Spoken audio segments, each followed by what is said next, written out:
Welcome to the Just Ingredients podcast. I'm Cara Lynn, and here we talk all things nourishing to the mind, body, and soul.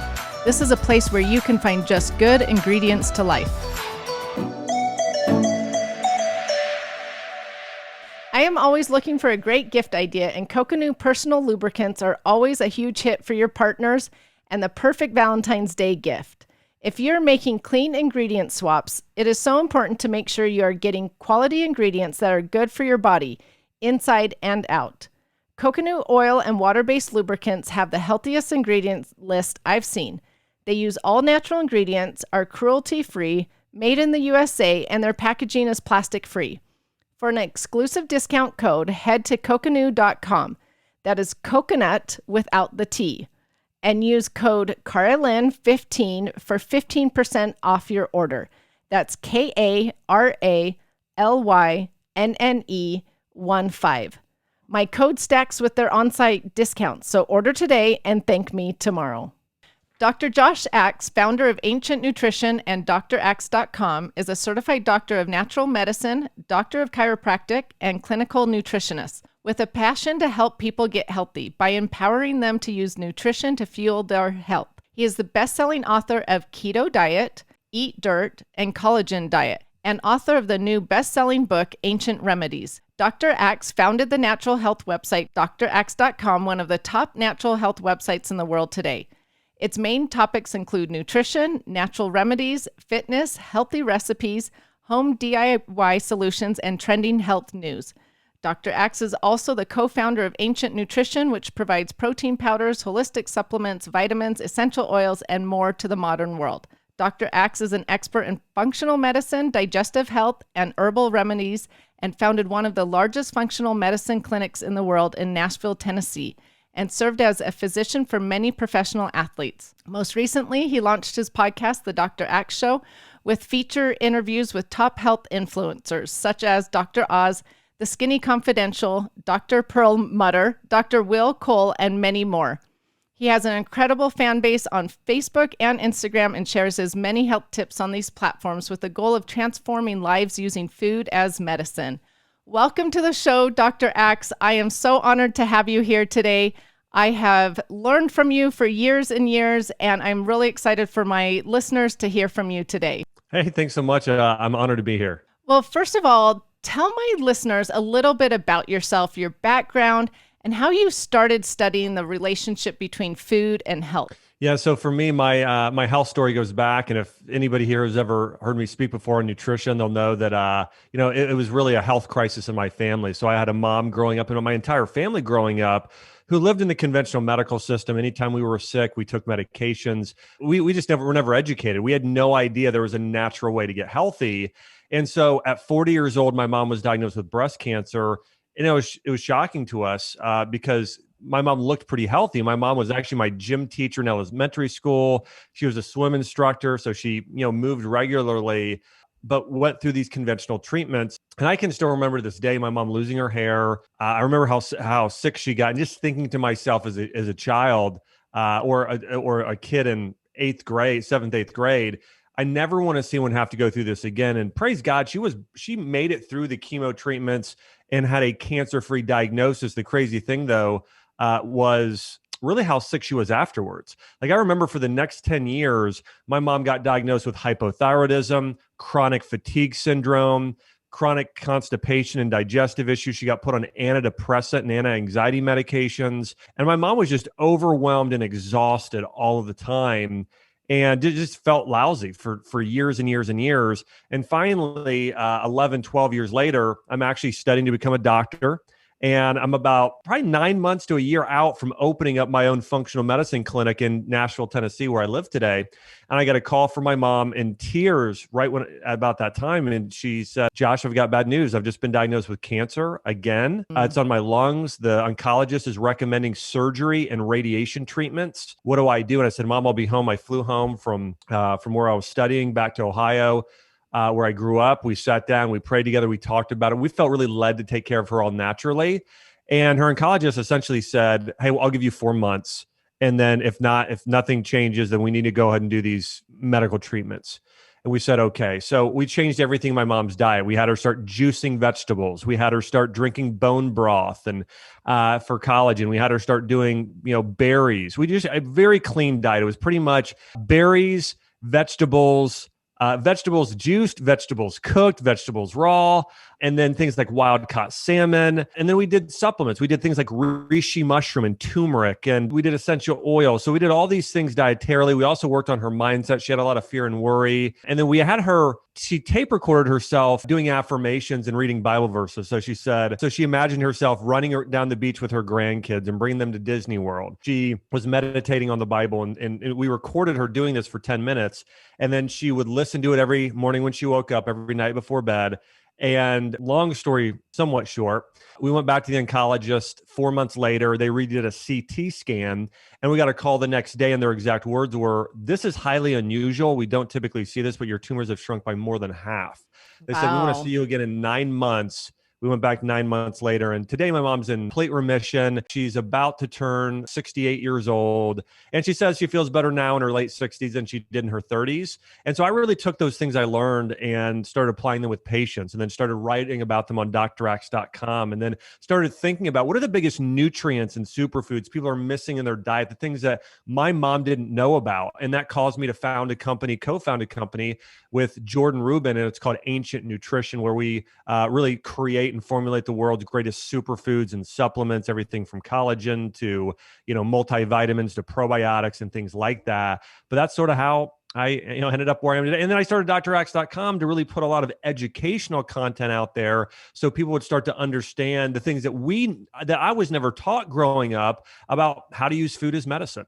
I love your story about your mom. That is just so inspiring. And I love that you worked with her physically, emotionally, and spiritually. It wasn't just one thing. I love that. Talking about all your information that you release out there, I have learned a ton from you on the drax.com. But your book that you just released is amazing, The Ancient Remedies. Yeah. I really enjoyed that book. Can you share a little bit about why you wanted to write this book and why you called it Ancient Remedies? How are ancient remedies important to us today? Yeah, so I have authored, I think, probably 7 or 8 books. My favorite books that I've written, number 1 is Ancient Remedies. Number 2 is probably Essential Oils, Ancient Medicine. Number 3 is probably Eat Dirt. But I love these books. But Ancient Remedies in particular, it's the way that I eat the most. Okay. It's exactly what I do. It's what I had my own mom do. It's what my wife Chelsea does. And it's based on a personalized diet. There is a false philosophy out there that there is one diet for everybody. Everybody should be vegan, or everybody should be paleo, or everybody should be on keto. It's not the case. When you go back and you study science, and you also look at Ayurvedic medicine and Chinese medicine and all these different forms of medicine, you'll notice is that no, everybody's a unique individual. I'd ask anybody listening to this, have you ever had a friend follow a diet or eating plan or a way of eating, and they saw great results, and you did the same plan or something similar, and you didn't see any results, right? That's because everybody is so unique. And so I think there's probably about 20% of the population that does great on keto, but there's a larger percent that don't. So I think that, again, I think it's so important to realize you're unique, the way that you're uniquely wired. And so in the book, I have a quiz.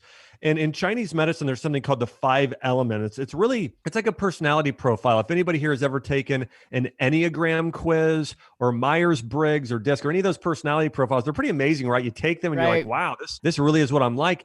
Well, Chinese medicine did that over 3,000 years ago. Essentially, they were able to feel your pulse, look at your face, look at your tongue, and be able to tell, and look at your symptoms, and be able to tell, oh, this is your imbalance, so you need to eat this type of diet, okay? And I'll give you an example of this. If somebody has cancer, oftentimes they will do very well with a lot of raw foods, right? Raw vegetable juices, lots of salads, lots of greens. That's great for somebody with cancer.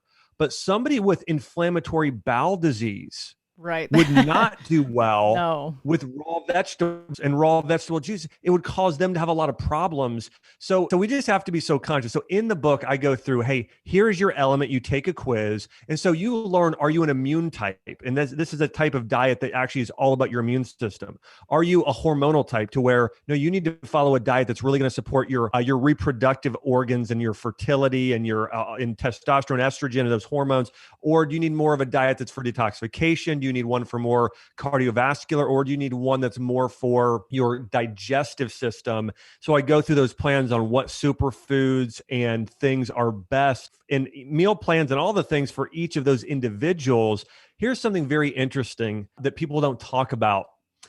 Well, they talked about it thousands of years ago, physicians did, but it's very little today. All anybody talks about is pharmaceuticals for the most part. And then some people that are more progressive talk about nutrition. But emotions are the biggest reason why you have the specific health condition you have. A lot of times people tend to think it's genetic. Okay. And it's sort of this, it puts you in a state of powerlessness. Like, oh, my mom had diabetes. Now I'm going to have diabetes. And the doctor said I'm going to have to take this drug the rest of my life. I've helped hundreds of people reverse type 2 diabetes and their A1C levels. So it's not true. Genes are like a light switch. You have to flip them on. And you do that through a lot of lifestyle and diet and emotions and those sort of things.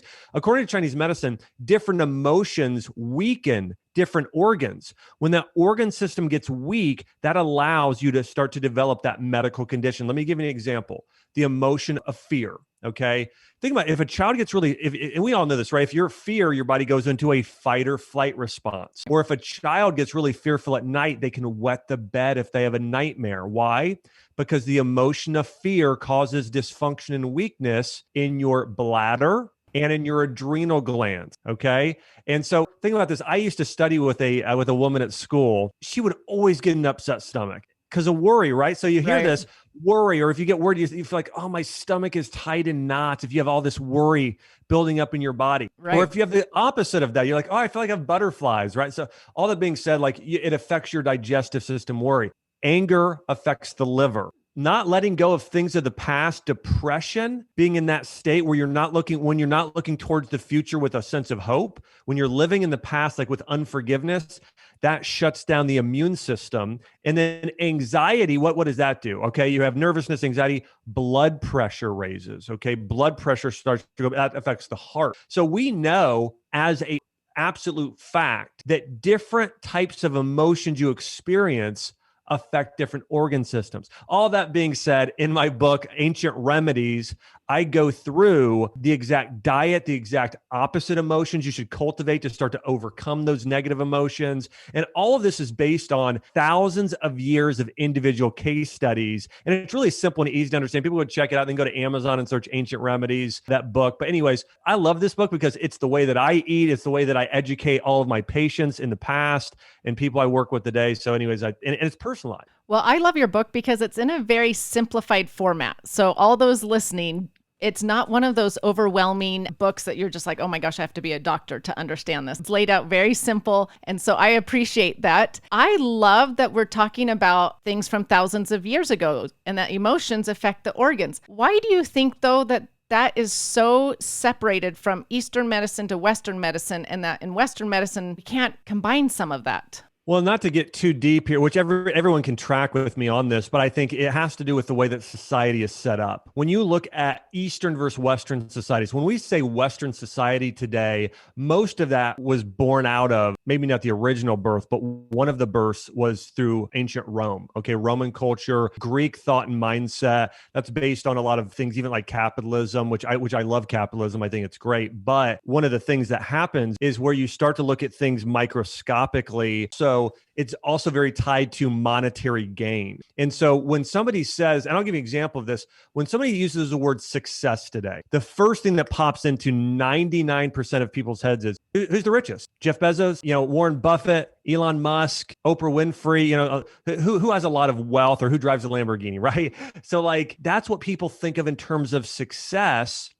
Eastern was more about family? Did you have it wasn't about the individual. We live in a very individualistic society due to Westernism. Easternism was, by the way, I'm not going to try and get too deep here, but we have this whole thing going on. But this is the answer, I think, is that you have modern identity, which is tied to Greek culture, and you have traditional identity, which is tied to more of an ancient mindset or an Eastern mindset, where it's not about just you. You're not the center of the universe. It was more about, hey, it's our family. It's not just about me. Like, I want to see my community and my tribe all elevated and succeed. And so all that being said, when you have a Greek society, essentially, it's success becomes about money. It becomes about wealth as primary. Okay. And then fame, number two. How well are you recognized? All that being said, you've got pharmaceutical companies, which is a multi-trillion-dollar industry. And so pharmaceutical companies are running all of it. Okay. They're running all of it. And so when you have a pharmaceutical industry, they get paid $0 off nutrition. Right. Medical doctors, they get paid $0. Hey, if you have a patient or somebody goes and eats an apple, they're not getting paid on that.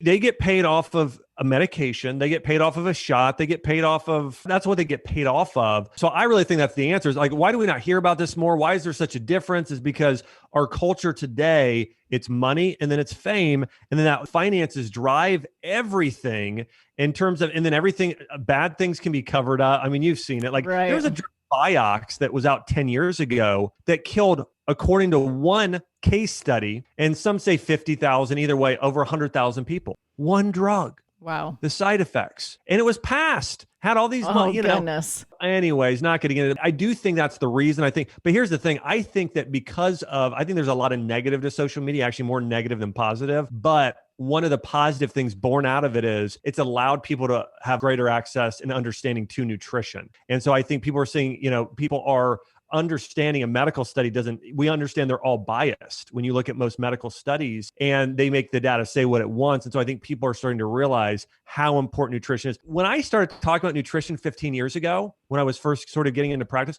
people were like, that's crazy. Nutrition doesn't affect anything. I mean, literally, I'm not kidding. 15 years ago, they thought if a doctor was talking about nutrition, they would say they're a quack or nuts. 15 years, we've come a long way. We have. And I'm so glad, because 15 years ago actually is when I had my health crisis. And when I started on a nutritional journey, people thought I was weird. It was hard to find stuff in the stores too. And now it's so much easier to find better choice products and things like that as well.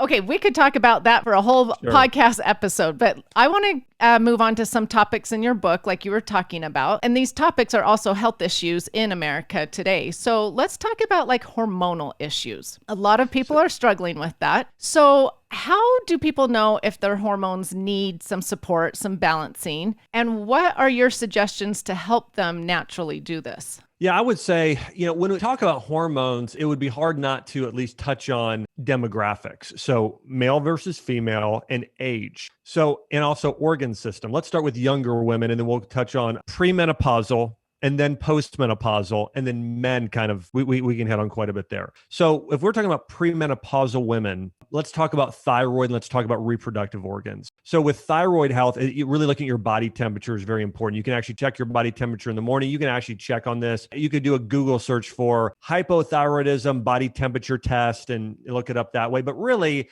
if you're getting anything like, if your extremities are cold all the time, if you're holding on to more body weight than you know you should be, or you think you should be, if you just are tired, fatigued, those are all warning signs of hypothyroidism. In Chinese medicine, hypothyroidism was actually seen as essentially also being an adrenal issue, to where also emotionally, you're just on the go too much. You're overextending yourself. And I see this with a lot of moms, especially if you have a mom who 30s, 40s, sometimes 50s, they take on so much. Sometimes you have a mom who's taking care of kids and working and doing all of the, trying to be super mom. And that's where I start to see a lot of those hormonal issues, especially related to the thyroid and the adrenal. So it's important. I'm going to touch on diet, but it is important to recognize you're not meant to be on all the time. Okay. You need time to unplug, time for yourself in order so you can serve and love and nourish those you're around. And so that's an important thing to recognize. And I think about it like this, like if you've got a phone, what is your battery level at, right? If your battery level is low, your body can't do certain things. Actually, that would also tie into fertility. Your body is very smart. And by the way, it's a different hormonal system between conceiving and carrying. But when we're talking about conceiving, if your battery is only at 50% in your body, which is essentially kind of your adrenal that supplies energy to the rest of your organs, your body will not allow you to get pregnant, because your body is smart. It says, I can hardly deal with the stress right now for this body. If I have a whole nother being, I'm trying to give energy to create a new being, I couldn't do it. That's essentially what happens most of the time with infertility issues there with that. But going back to the thyroid is you got to recharge that battery. A similar thing with those adrenals and those reproductive ovaries, the uterus. We have to recharge your battery. And then foods that really nourish those areas are going to be, according to Chinese medicine, wild caught fish are very good. So things like salmon, berries, blueberries, raspberries, goji berries, acai berry, but doing berries are very good. Seaweeds are very good. Green leafy vegetables, but it's a lot of cooked and raw vegetables together. And it's a lot of berries. And it's some of those omega-3 fats, avocados and coconuts. So it's healthy fats, it's vegetables, it's berries. And then one other category, adaptogens, whether it be mushrooms or herbs. These are key for the adrenals, the thyroid, and reproductive organs. I especially like ashwagandha. Ashwagandha actually is probably the most effective herb throughout history for hypothyroidism. It's also good for adrenals. There are others as well. There's Rhamania, there's rhodiola, there's astragalus. And so I think all of these, reishi mushroom is very good. These are all going to be very nourishing to the hormonal system. And then if it's more of in Chinese medicine, they used a term called yin and yang or yin and yang. That actually has a lot to do with even things like estrogen and progesterone balance, or estrogen and how it correlates with testosterone. But all that being said, if you have more of an issue with painful menstrual cycle, and just you notice your hormones are just up and down, you would say they're out of whack. That's where like an herb like Vitex would be very good. If we're talking about postmenopausal, if a woman's having issues with hot flashes and energy and just not feeling herself, black cohosh is very, very good for that. That's probably the best. Black cohosh, wild yam. But I would say it's going to be a very similar diet. It's healthy fats. It's loads of vegetables, especially green leafies, and it's berries. Those are known as the ones that are going to be best for the hormones. For men, the number of men from even 30 years old all the way to 100, low testosterone is a major issue, and adrenal fatigue and not turning it off. And so I think that's an important thing. A few things help with that. Diet-wise, it's actually a similar thing that I just shared. It's going to be a similar thing for men and women. Loads and loads of healthy fats from coconut, avocado, olive oil, tahini, things like that, like ground sesame. Those are all going to be very good. Brazil nuts are actually, pumpkin seeds are very, very good for that. So healthy fats, a lot of good protein, both collagen protein and getting, like plant-based protein or grass-fed beef. So things that are going to support your blood and muscle. So it's a lot of meat and a lot of vegetables and a lot of healthy fat, sort of ideal for men and their testosterone. Thank you so much for all of those tips. I love hearing all of that. And when you said the phone battery is at 50%, like our body's battery, I'm like, I bet some of those women's batteries are more like 10, 5. Some days I feel like 1%.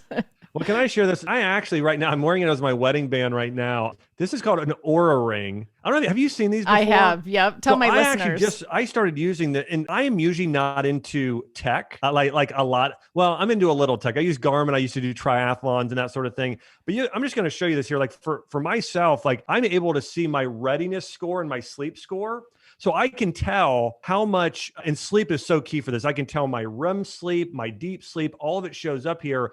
I mean, it was an investment. It was like $299, but this has been the best. I'm talking about my battery here. This has been the best way for me to say, how am I sleeping? And then your readiness score to a degree tells you where's your internal battery at. So I'm at 82 right now. Oh, I love that. Yeah. I've been thinking about getting one of those, but I think I will now. That's really interesting. Incredible. I have a question about hormones for you. One, talking about sleep, does sleep affect our hormones? And how much sleep do you think we should get? Sleep affects hormones. It's in the top 3, if not number 1. I mean, here's the other thing. Think about this. Even for you to sleep, you have to have a hormone that's balanced, melatonin. Right. So you have these 2 hormones, cortisol and melatonin, in your body. And cortisol should be going up to the day, which gives you more alertness. It's one of those hormones that can go up if you get in a fight or flight state. It's normal for it to be high during the day. And then melatonin should drop. When you go to bed, you should have this inverse. They should flip-flop, right? Teeter-totter. And so you have the melatonin gets real high. If you have other hormones off in your body, it affects your sleep. Or if you're not sleeping and getting that melatonin right, every hormone affects another hormone. So yeah, sleep is critical. It's what we've all heard. It's 8 hours of sleep a night. And that's the thing I love about Oura Ring. It tells you how much sleep you got, the whole thing. So I would say ideally that you are getting, you try and get 8 hours a night. There are multiple medical studies that show if you get less than 7 hours of sleep a night, or you're in bed less than 7 hours specifically, you are doubling your risk of cancer, tripling your risk of heart disease, tripling your risk of coming down with a cold, or or viruses and things like that. So sleep is huge. It might be the most overlooked part of actually being healthy. That's so amazing, because I feel like so many people are so busy that they don't prioritize their sleep, and that could be really beneficial, like you said. Another question about hormones. You were talking about wild caught fish for the women, which I totally agree on because it's full of those omega-3s, which are so needed for those hormones. But you were saying protein for the men. Do you think women also need the protein besides just the wild caught fish? Yeah, I do. In fact, it's the other thing I would put in there. And categorically, fish is also good for your reproductive organ. But should women get more protein? I definitely think collagen protein. I would say three things. Like if my wife Chelsea were here, I can tell you what she eats. She does a lot of collagen, probably 2 servings a day. She takes our Ancient Nutrition multi-collagen protein. She does that twice a day. She does wild caught fish, and she does a good amount of red meat. And red meat, I know it's got a bad rap, but if you're doing what we do, which is wild, organic, grass-fed beef, it's important for blood. You asked us about hormones earlier. This might surprise some people. One of the biggest areas I see a deficiency of in women is iron, that are premenopausal. And so getting red meat, and then by far is going to help it the most, or even taking liver. You can take liver tablets. Beets and green leafy vegetables are also supportive of blood, but it's really a big deal. It sticks out their tongue and it's pale. Now, not a white coating, that's candida or dampness. But if your actually tongue isn't a bright, healthy pink or red, if it's like a little bit of like almost like a pale pink and has a little bit of whiteness to it, that's a blood deficiency or anemia. And in that case, you really want to do things to build your blood. And so around time of menstruation, I really think that getting red meat can be very, very good for helping build and strengthen the blood back up. So I do think that protein and a combination of wild organic meat products and collagen are very important for almost all women. I like that little tip about the tongue. That's an easy thing people can just look and do. Yeah. But I have a question for you about collagen. Collagen sometimes becomes controversial out in the health world. Sure. Tell me why you think collagen is so important and some of its health benefits. Yeah. So with collagen, and I think, controversy, people try and create controversy around anything that can make them more popular to a degree. So, and that's not the only case. I think that you can have a case. If you ask me about anything, any single food, I can have a case against. I can have a case against blueberries. I can have a case against wild caught salmon. I can have a case against broccoli. It's easy, actually. It's true. And I've heard it. I've heard all sorts of things. There was a whole case against elderberry last year. Is it actually good for your immune system? Yes, it's fantastic. So all that being said, collagen is the biggest macro source of nutrient that we are deficient in today, okay? A macronutrient's a type of a fat, a type of a carb, a type of a protein. I would say omega-3s are the other.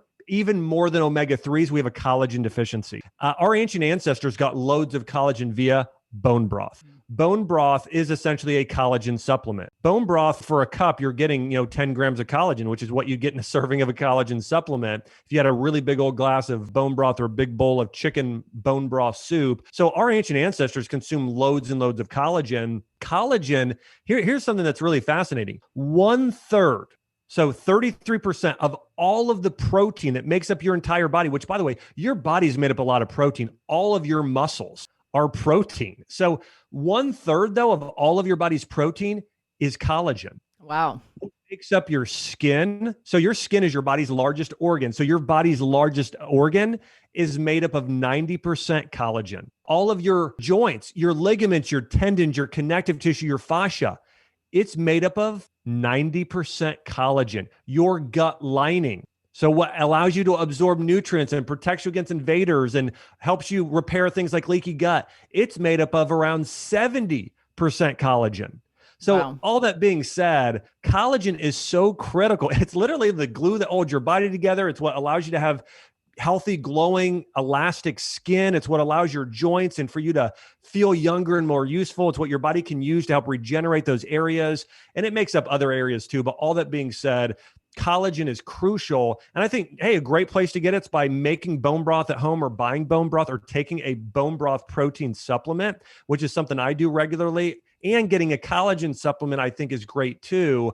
But, I've noticed this with a lot of people that collagen is just something we're deficient in. I really think when you're consuming protein, maybe a quarter of it, like 25% of your protein intake should probably be from a collagen type of protein. Wow, those numbers are amazing. I'm glad you shared all of that. I need to be better at taking my collagen every day, that's for sure. Let's move on to a new topic. We'll move away from hormones and collagen. Let's talk about immune health, just because it's such a big topic right now due to the pandemic, all those things. What is the best way for people to support their immune system now? So let's talk about number one coming off this topic. The number one superfood throughout history for your immune system, chicken bone broth. That's amazing. I would ask everybody this. How many of you, and if you're a mom or dad, how many of you, when you were sick as a kid, your parent or parents gave you a chicken soup? Chicken noodle soup. Yep. What the main ingredient in chicken soup is chicken bone broth. Chicken bone broth is rich in collagen, and it's rich in something called glucosaminoglycans, which are glucosamine and chondroitin and hyaluronic acid.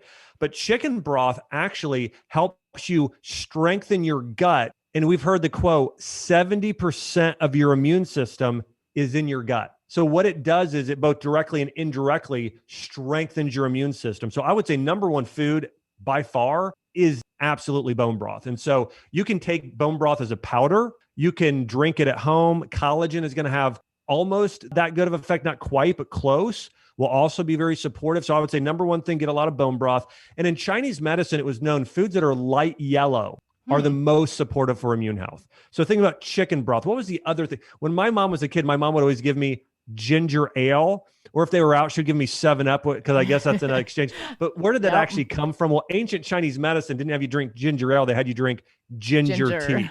Yep. So that was actually the ancient remedy for a cold in Chinese medicine is you drink chicken broth and you drink ginger tea. Ginger is a natural immune booster. It's great for getting rid of phlegm, as antiviral properties. I mean, it is incredible. So ginger, garlic, and onions. What color are those? Think about garlic. It's that light yellow color. Miso.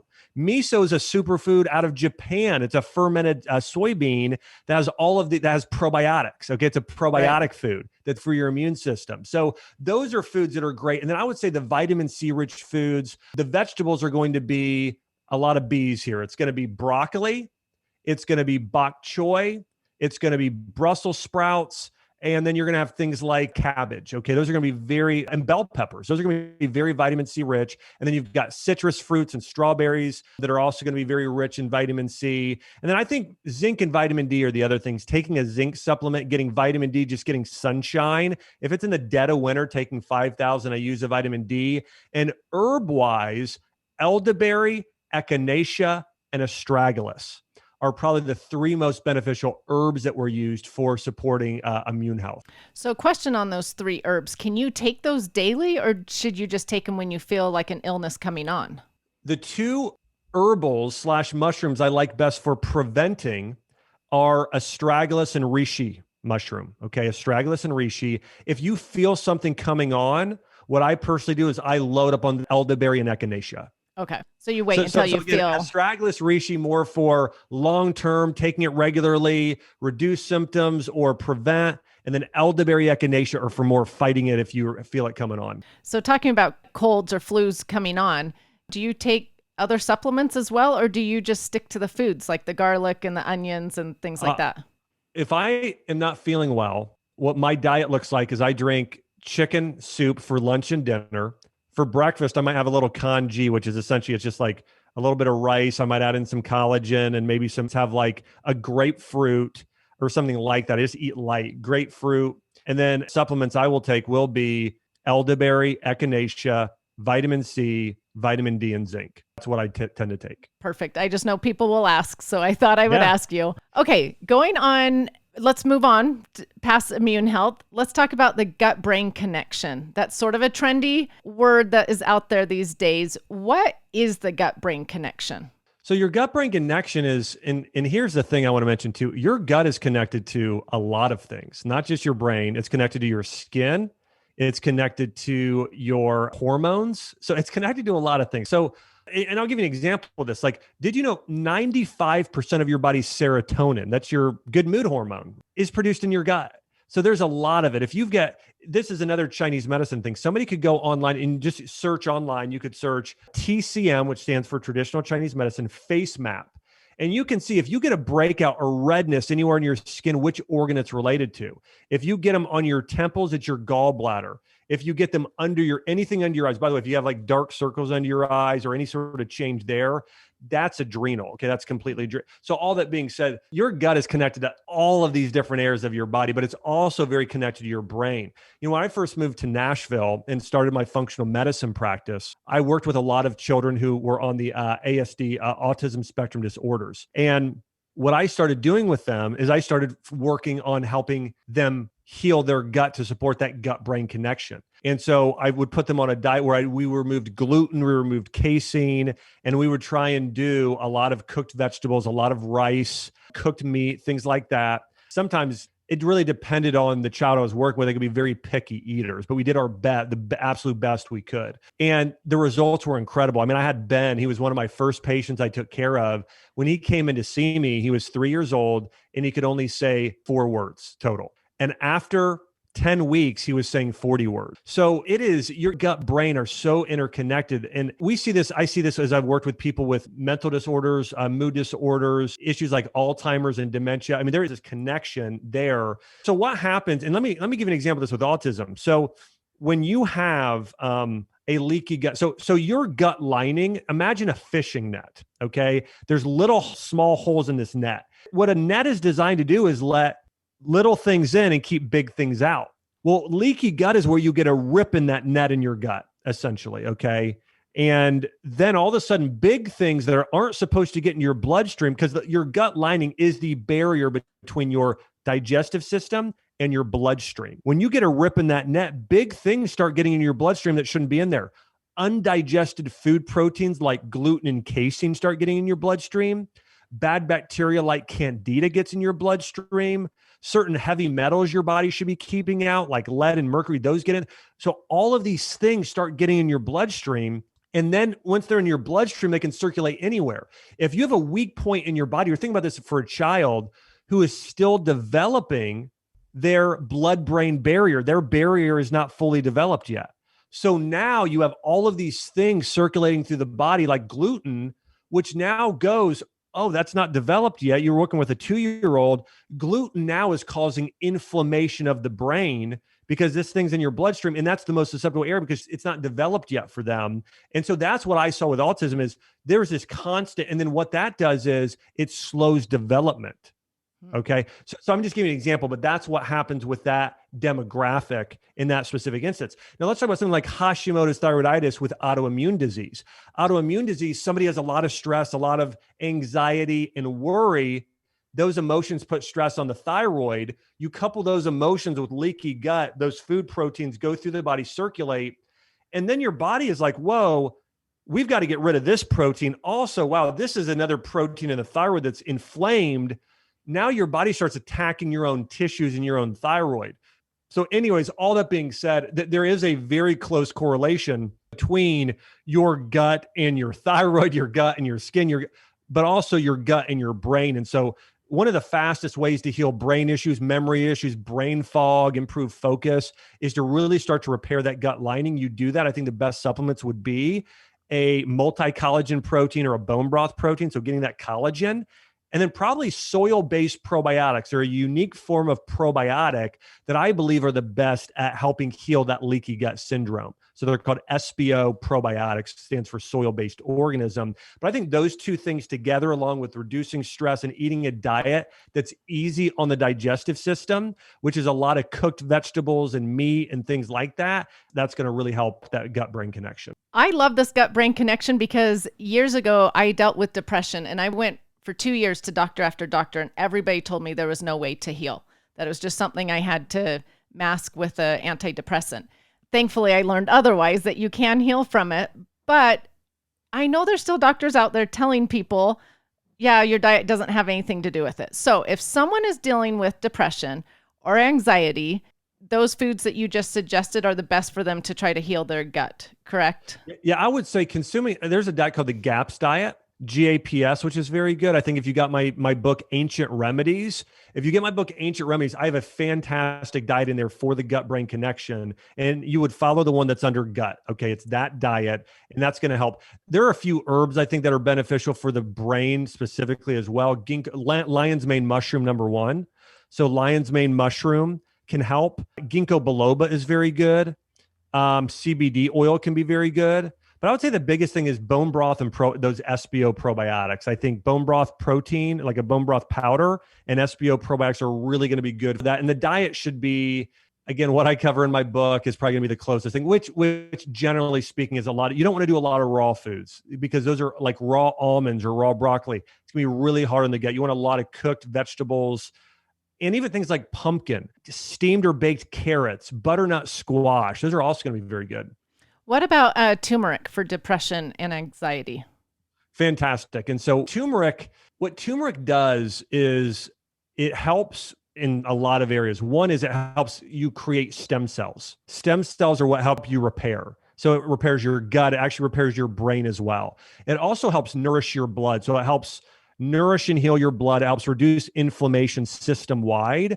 So it's going to reduce inflammation of the brain, which is going to help you think more clearly, overcome anxiety, depression, or at least lower those symptoms in most cases. So I would put turmeric very, very high on that list as well. That's good because I love turmeric. So I was hoping you would agree. Oh, yeah. Are there any herbs that you take on a daily basis or you think that people in general should take on a daily basis, or it just depends on their health issue? I mean, turmeric is the one I take the most. And then after that, I think really finding which is best for you. Again, my new book, Ancient Remedies, would tell you, I have a whole thing in the back that tells you the exact herbs for your personal type and for conditions. If somebody has an issue like Hashimoto's thyroiditis, for instance, the best herbs for them are going to be ashwagandha, followed by probably astragalus, and then probably a collagen powder, then probably probiotics, then probably a B vitamin. Those are probably gonna be the best. But if somebody has, let's say you have a male with low testosterone and they're over the age of 50, they should be taking fenugreek, ginseng, probably as well, like a collagen or bone broth powder. Those are probably the most important for them. Let's say somebody has a weakened immune system and they need to strengthen immunity. That's going to be astragalus. That's going to be reishi. So it's always hard for me to answer because I think turmeric, generally speaking, and a lot of those culinary herbs, rosemary is fantastic and others are very good for people. But I think that this is where I think herbs are a form of medicine and they are powerful for people, but I think you really want to pinpoint which herbs are best for you. Unless we're talking about culinary herbs, then, hey, if you're making chicken, throw basil and rosemary and sage and oregano on there liberally, in large amounts. But when you're supplementing, I think you want to find out which herb is right for you. And my book goes through exactly which herbs for which conditions. And a lot of people use the book as a reference manual. So even a year from now, you can open it up and find out, hey, I'm coming down with a cold. What do I need to take right now? And it'll let you know. That's what I love. You guys, for those listening, if you don't have this book, it's a great reference manual. I'll flip through just for fun, like, oh, okay, if someone has this illness, what does he recommend? And it will tell the herbs and supplements and has amazing recipes, you guys, as well, to use these different foods that he's talking about. So it is a really good book. I've read a lot of health books, and honestly, it is one of my top favorites. Oh, wow. Thanks. Okay. I always end my podcast with asking my guests what they believe is the best ingredient that they have found in life. My best ingredient in life is me doing a spiritual triathlon every morning. So what I do is I spend about 30 minutes. I spend working on just growing myself and connecting with God. And so I spend 10 minutes in gratitude. So I typically go on, I call it a gratitude walk, but I go out in the morning and I just say, thank you, God, for my incredible wife, my beautiful baby girl, Arwen. Thank you so much that I have a mission in life that I absolutely love. So I go out and I just walk for 10 minutes and just get grateful.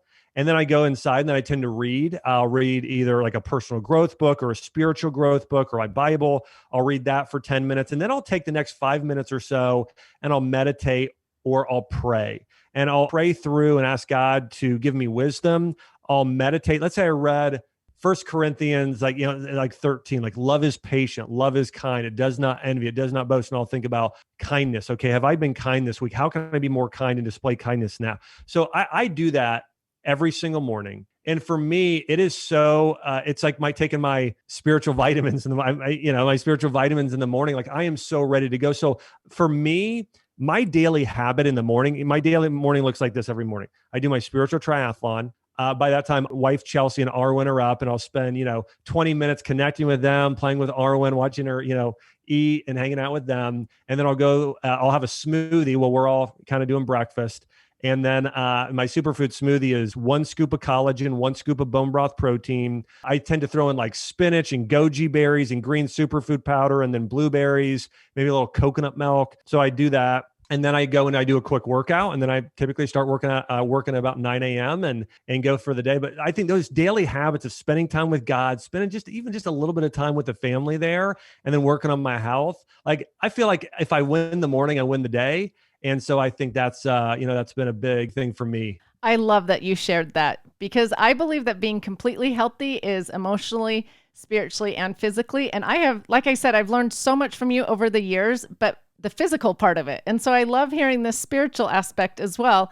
And you just gave me new ideas, and I'm going to call it a spiritual triathlon in the morning. So I really appreciate that. Thank you. Just tell my listeners where they can find you and your books. So I have a website, draxe.com. It's draxe.com. And I've written thousands of articles, and my team with me, on everything you can imagine. So if you want to know how to use turmeric, you could just search online, like even on Google, Dr. Axe turmeric. Or if you have a condition, like, again, I mentioned adrenal fatigue earlier, you can look up Dr. Axe adrenal fatigue. And I've written articles on the top foods and supplements, but I cover all in just one area in my book, Ancient Remedies. You can go to Amazon and just search Dr. Axe Ancient Remedies and find the book and read the reviews. It already has, in a short period of time, over 1,000 reviews, and check it out on there. And of course, I'm on Facebook and Instagram and YouTube. You could just search Dr. Axe on any of those social channels. And I'm always posting videos and health tips and that sort of thing. So those are probably the best places. Thank you so much. Yes, if you want to learn so much about your health, go follow him, go check his website out. And thank you again, Dr. Axe, for being here. It was a true honor having you on my podcast, and I really appreciate it. So thank you. Awesome. Thanks, Caroline. Appreciate you having me. Thank you so much for listening. Remember to subscribe to the Just Ingredients podcast to learn more about your health and good ingredients to life. Plus, get daily tips at just.ingredients on Instagram.